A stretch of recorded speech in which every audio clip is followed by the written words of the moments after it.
ওয়াগফির লানা ওয়া লিইখওয়ানিনা আল্লাযীনা সাবাকুনা বিল ঈমান। আল্লাহ আমাদেরকে মাফ করেন, আমাদের যেসব ঈমানদার ভাইরা আগে চলে গেছে, হ্যাঁ আমাদের আগে চলে গেছেন, তাদেরকে মাফ করে দেন। এটা হলো গণহারে দোয়া। তাহলে আমরা মুর্দাদের জন্য, মৃত মানুষের জন্য প্রথম এবং প্রধান করণীয় হলো কি করতে হবে? দোয়া করতে হবে। দোয়া করতে হবে। গণহারে দোয়া, মা বাবার জন্য স্পেশাল দোয়া, আর সাধারণ মানুষের জন্য বা ভাই ব্রাদার আপনজনের জন্য নিজ ভাষায় আল্লাহর কাছে তাদের পক্ষ হয়ে কি চাওয়া? মাফ চাওয়া। বিরাট বড় সুযোগ, বিরাট বড় সুযোগ ভাই। আল্লাহর পক্ষে, আল্লাহর দরবারে তার পক্ষে আপনি ওকালতি করতে পারতেছেন, বিশাল বড় সুযোগ। আমরা দুনিয়ার কোন আদালতে যদি আসামি হয়ে যায় কোনো আপনজন, কারোর মাধ্যমে যদি সুপারিশ করা যায়, এই রাস্তা আমরা খুঁজে বেড়াই না। আল্লাহর আদালতে, আল্লাহর কাঠগড়ায় আমার আপনজন হয়তো আসামি হয়ে আছে, নিশ্চয়ই অপরাধ অনেক করেছেন, মানুষ মাত্রই অপরাধী।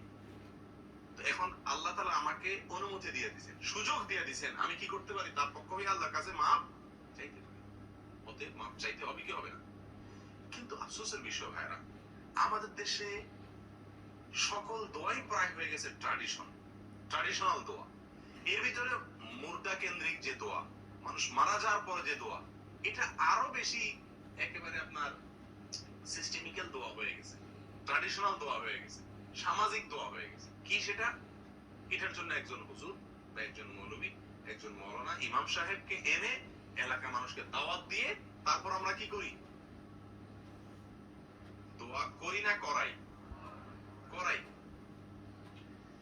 মানুষ মারা যাওয়ার পরে তার জন্য দোয়া করলে উপকার হয়, কিন্তু দোয়া করাইলে না।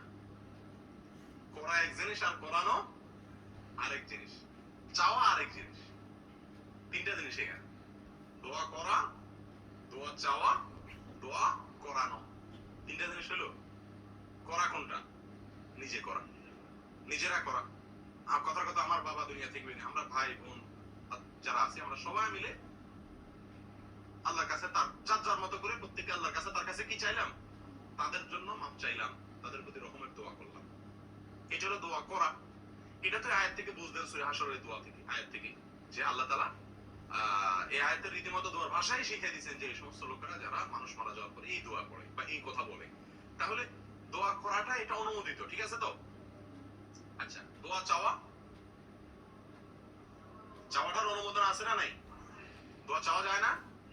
সাহাবীরা নবী সাল্লাল্লাহু আলাইহি ওয়াসাল্লামের কাছে বিভিন্ন সময় দুনিয়াবী বিষয়ে, আখিরাতের বিষয়ে দোয়া চাইছেন না? ইয়া রাসূলুল্লাহ, আমার জন্য একটু দোয়া করেন। বলেন, এরকম অনেক দোয়া সাহাবীরা চাইছেন না? আবু হুরায়রা রাদিয়াল্লাহু তাআলা আনহু এসে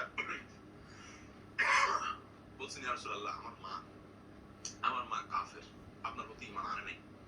আপনার এখানে আসে দেখে আমাকে টর্চার করে, জুলুম করে, পিটায়। আপনি একটু কি করেন?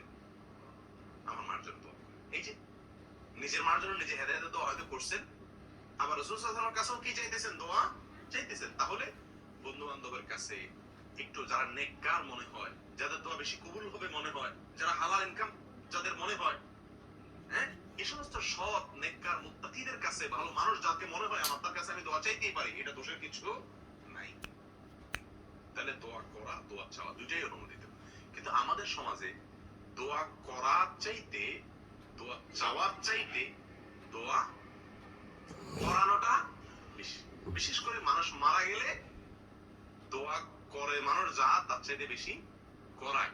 আচ্ছা, এবার বলেন, করা আর করানোর ভিতর পার্থক্য কি?